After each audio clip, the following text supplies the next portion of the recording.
Hello and welcome to another video from fantasyfootballscout.co.uk. Today I'm joined by Neil to discuss the latest lineup news and injury news as well from the pre-Game Week 20 press conferences. Neil, welcome. How are you?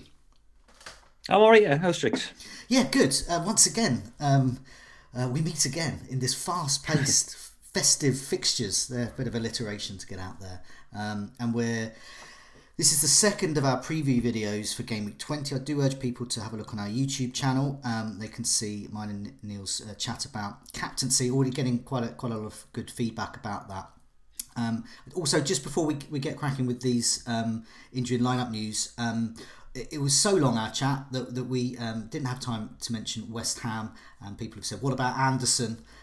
Against that Burnley defence in capitals for that. Yes, it goes without saying Anderson is a good option against that Burnley defence. But I will understand that West Ham's team news, injury news, won't be released until tomorrow. Is that right, Neil? That's right, yeah. Pellegrini did a post-match press conference last night, which was also serving as the prelude to Game Week 20.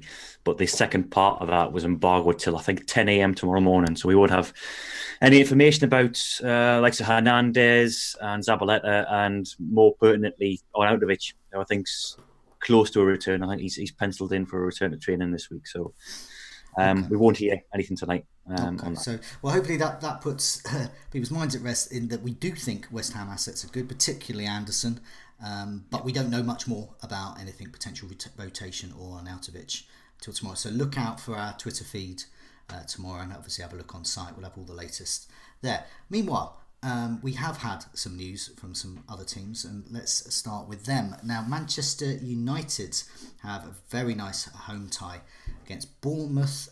What's the latest with some of their assets there? There was quite a number of attackers. They were had all sorts of things, food poisoning, injuries, recoveries. So what's the latest? Yeah, I think we briefly mentioned this yesterday. The three names who we thought would recover are back in contention, and they've taken part in light training. So that's Romelu Lukaku, Anthony Martial and Alexis Sanchez. Mm-hmm. So they're going to be assessed today. You'd expect two of those to certainly play a part. I think Martial, as you said, it was a case of food poisoning. So, it's looking fairly good that he'll come back into the reckoning. Man United's playing on the 30th as well, so that's an extra day of recovery. Lukaku was absent for the last 2 game weeks on compassionate grounds, so again, there's no fitness issue there. I think the one where there'd be more doubt is Alexis Sanchez, because he's come back from a hamstring injury and he's been out for quite some time. So they wouldn't take any risks with him. I think probably a place on the bench at best for him. And I think there was a couple of minor injury updates on players who fantasy managers probably won't be interested in. And McTominay and Rocco are nearing a return. But Chris Smalling is out for a fortnight. So he won't be part of the defensive shake-up. So they'll probably continue with Jones and Lindelof at centre-half. Yeah, so, some potential. It's nothing kind of definite confirmed, but it just goes to show something we've been discussing in videos already, that especially up top, once those players are back, there will be they just all won't fit in to just the 3 front spots. So it was Paul Pogba that we were talking about last week, and I still think it sounds like Paul Pogba is probably the safest bet, really. Yeah. He's their talisman really now, and he can play anywhere in midfield as well. Now Chelsea, they've got a potentially tricky tie against Palace. Palace, something of a giant killer at the moment. Once again, they mentioned they ripped up the form book. Well, that's still being ripped up as we speak. But Chelsea, there was particularly with Pedro. What was the latest there? Because that could see a shake-up up front, possibly. Yeah, it could. Pedro's out for 10 days. He's not going to be available for the rest of the fixture period. He might come back for Game Week 22. It'll be on the 13th or 12th of January. So he's out. Hudson-Odoi, who's another option on the flank. It's not as serious, his problem, but he's very unlikely to play on Sunday. So, yeah, they're down 2 wingers.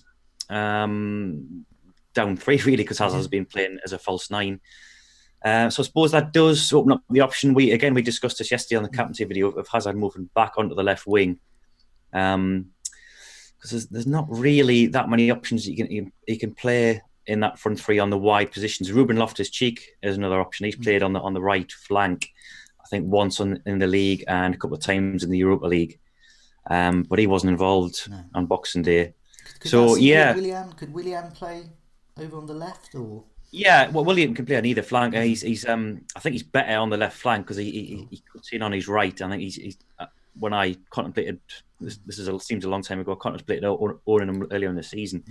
I think he's better on the left because he cuts in onto his right and gets more shots off on goal. So yeah, he could play there. It's just who else they've got alongside William to play on the flank, other than Hazard. Now, we've heard a lot about Hazard as the spearhead of that Chelsea attack in the past couple of days. From the player himself, actually, I'm not sure if you've seen this yourself. He did an interview with ESPN, yes, which I saw this morning, and he was very adamant that he's a winger, and he's not a striker, and he sees his future on the wing. And while he said he scores more goals when he plays up front, he thinks he plays better when he's out wide. Okay. But sorry, he was the man who makes these decisions. Has been talking about it again this morning. He says he thinks we're more solid with Hazard as a false nine. There's a chance that Hazard will play alongside a striker in the future, but he's very happy with his performances up front. So it sounds like he wants to continue with Hazard as a false nine, but he might have that decision taken out of his hands this weekend, given the dearth of options on the flank. And he says Morata's fit, so he's got Morata or Giroud to come in as a bona fide striker if he chooses. So next up, we're going to mention Brighton, my team, and I've moved them up. Usually they're just a kind of and by the way, here's some news about Brighton at the end. But they have a change at the back, which could mean that there could be a very cheap option coming soon. So, what's the latest from Brighton? Yeah, Matthew Ryan's departed for the Asian Cup, so he'll be unavailable till possibly February if Australia progress through that tournament. So yeah, Houghton says he's going to have to make a decision as to who he's going to replace, but we will have a 4.0 million playing goalkeeper for possibly the next 6 game weeks or so. Okay. We're none the wiser as to who that will be, unfortunately. He says he's going to make a decision this weekend, but Button made the bench last weekend. Yes. You'd expect he's got the edge. I don't know if you've got any insight on this, Joe, yourself being a Brighton. Brighton have a very good goalkeeper coaching setup. The consensus is that Button is the better goalkeeper than Steele. Steele was at Sunderland, and Sunderland fans weren't too impressed with him. Yeah. However, we haven't seen much of him, and he has spent the last few months being tutored by a very good goalkeeping setup. A goalkeeping setup that has turned Matt Ryan from a very good goalkeeper to an excellent goalkeeper. So I think we don't know, but I think currently from what we do know on the evidence of Button's track record with Fulham, the fact that he has that experience at that kind of slightly higher level as well, I think Button is probably the first choice. It could be a little bit of massaging egos by Houghton here, being clever. So, because if he comes out and says, it's definitely going to be Button because Steele's hopeless, then how's that going to make Steele feel, especially if Button then gets an injury? Diplomacy, isn't it? Yeah. Button is, of course, coming back from an injury as well. That could make him more susceptible. So for me, I think it's Button, but I really would wait. I would urge caution. And I think whoever starts this game, it'll be them. But I think, if you like taking a risk, go for Button, I would. Meanwhile, Everton showed their class, to put it mildly, against Burnley. Completely hammered them after being hammered themselves. They're a tough team to work out. Concede a lot, score a lot, but they've had a bit of a change. They've started deploying wing backs. So how do we think they'll set up? And has Silva been giving us any clues? Yeah, stopping short of actually telling us that he's going to play a wing back system. He did talk it up, but he said it's something he's had in mind for a while. It's something the club have been working on more on the training ground.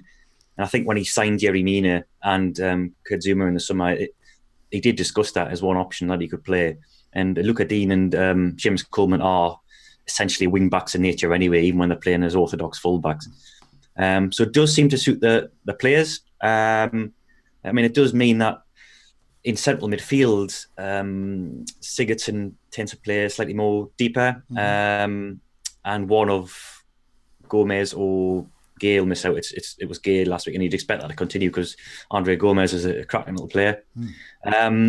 So there's no injury news with Everton, apart from Ademola Lookman, who was the only real doubt. But you might see Richarlison back in. He was benched for Boxing Day, given a rare rest. And Silva said after the game that he didn't want to flog him too much. Okay. And he was talking about Calvert-Lewin, who was played as the striker. Yeah, he does, but he did say he wants more from him. Perhaps that's paving the way for a Richarlison return as the spearhead of the Everton attack in whatever system he plays, whether it be a wing-back system or a 4-2-3-1. Yes, no, that does sound the case. I mean, in the absence of any further news about rotation, I think it's probably safe to say Richarlison's going to start either up front or on the wing, since he missed out last time. He's had his rest. He came on, did well, just in a few minutes last time out. I think so. Yeah, anything else is up for grabs. I'm a Lucas Dean owner, still waiting for him to get a rest. Maybe he won't. There is Baines there, but since Dean is the new Baines now, maybe his rest will never come. Meanwhile, Arsenal, now they've got a right tough one. They go off to Liverpool as well. Once again, it's like a weekly event. How's the Arsenal defence looking? Yeah, it's a recurring feature. This Mustafi is the latest one who's nearing a return.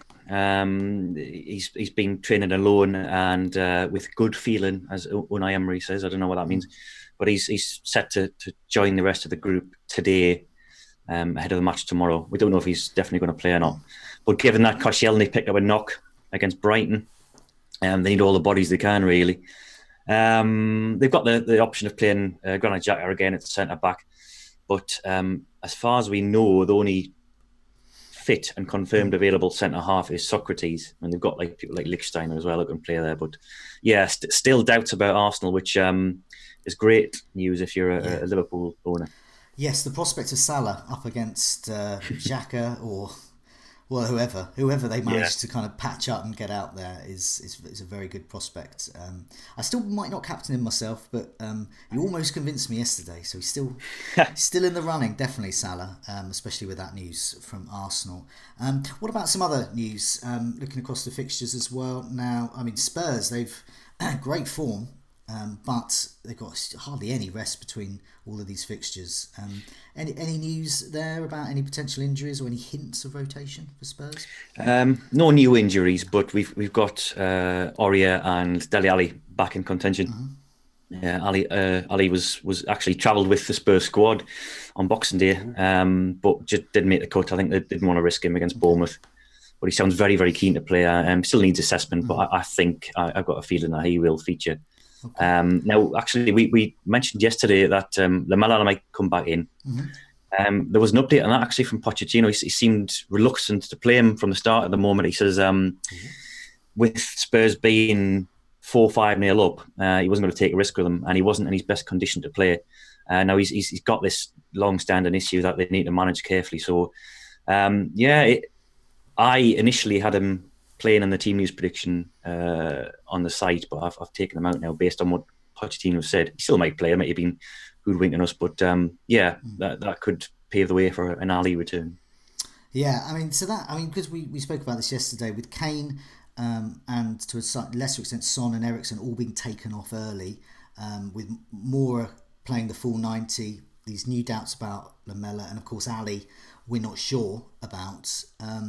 That could mean we're looking at Kane, Son and Eriksen once again.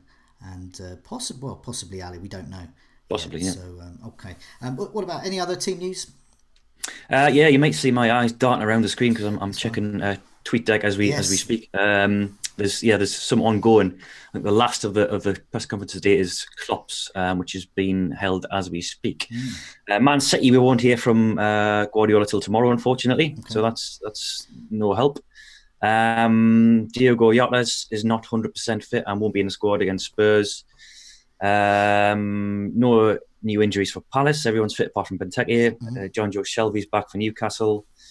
And Zaho's out for Cardiff again. So you might see Patterson's Stega execution extended up front as an out-of-position striker. But apart from that, not much of note that I can think of. Okay, well, I think we'll leave it there then. But there's some embargoed news from Yeah, the press conferences. Man City, is it 1:30 tomorrow? The embargo. yeah, that's Okay, was it half an hour before the so deadline? once again, look out on Fantasy Football Yeah, Scout for any news there. And also Klopp's press conference is taking place. We're not sure. He's usually quite cagey when it comes to anything about yeah, rotation. But once again, keep an eye on the team news page that we have on Fantasy Football Scout and our tweets as well. We'll have all the latest there. But for now, Neil, thanks so much for your time and good luck with the game week. yeah. Thanks. Good luck to you too.